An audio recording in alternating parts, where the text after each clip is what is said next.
What's up, everybody?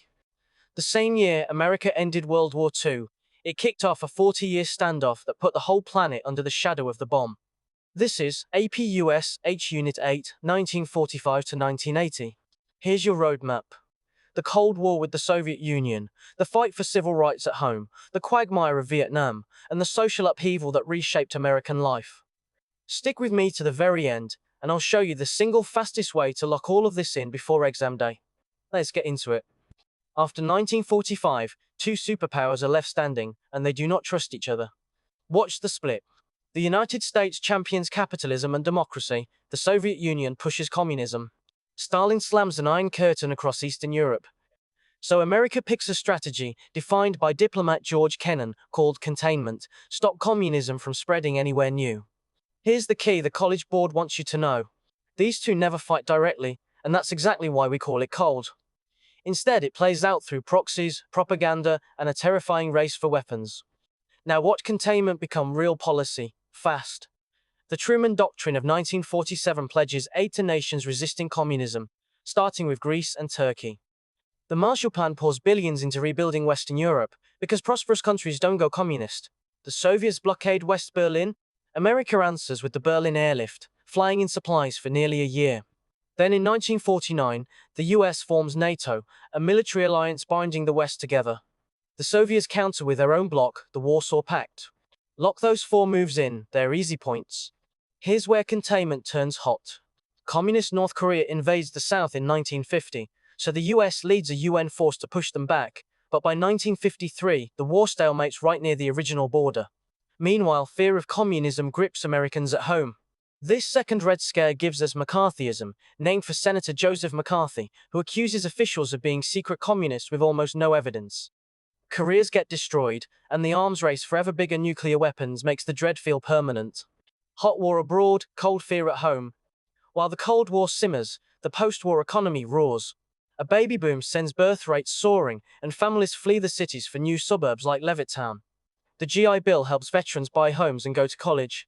Interstate highways tie the country together, and consumerism explodes. Families snapping up cars, appliances, and that brand new must-have, the television. TV builds a shared national culture. But hold that thought, because this comfortable conformity hides real inequality for everyone left out of the boom. And here come the people the boom left behind. African Americans demand the equality they've been denied. In 1954, Brown versus Board of Education rules. School segregation unconstitutional, overturning separate but equal. In 1955, Rosa Parks sparked the Montgomery bus boycott, launching Martin Luther King Jr. and his philosophy of nonviolent protest. Students staged sit-ins at lunch counters. Freedom riders challenged segregated buses. It all peaks at the 1963 March on Washington, where King delivers his I Have a Dream speech to 250,000 people. This one shows up every year. Now protest turns into law. Two acts you have to know. The Civil Rights Act of 1964 bans discrimination in public places and employment based on race, color, religion, sex, or national origin. The Voting Rights Act of 1965 outlaws the literacy tests and tactics used to block black voters in the South. But not everyone embraces nonviolence. Malcolm X and the Black Power movement call for black pride, self-defense, and self-reliance, arguing real freedom can't wait politely for white America to grant it. Now containment drags America into Vietnam to stop communism from spreading, the so-called domino theory.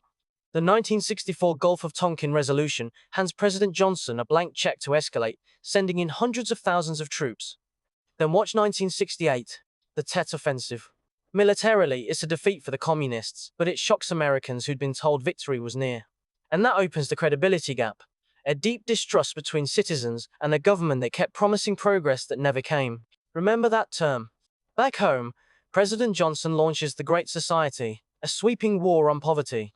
It creates Medicare for the elderly and Medicaid for the poor, expanding the safety net more than anything since the New Deal, so file it right next to FDR. The Warren Court backs rights with rulings like Miranda. But as Vietnam bleeds on, an anti-war movement surges, especially among students, and a rebellious counterculture of hippies rejects mainstream values, embracing rock music, free love, and protest. All that energy fuels second-wave feminism.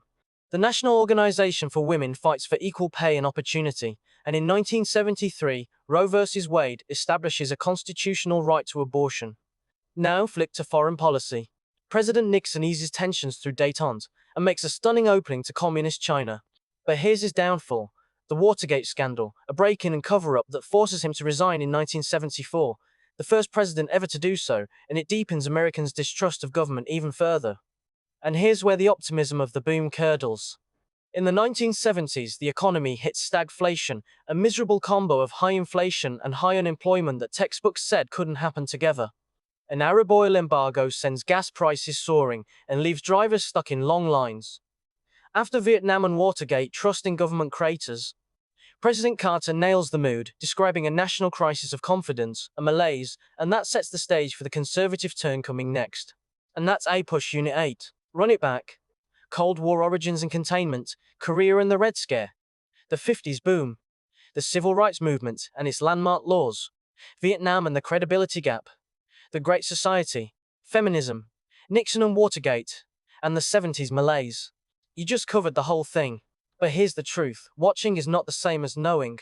So head over to AIM 5 and practice Unit 8 for free, with instant feedback on every question. The link is below. Now go get that 5, and I'll see you in Unit 9.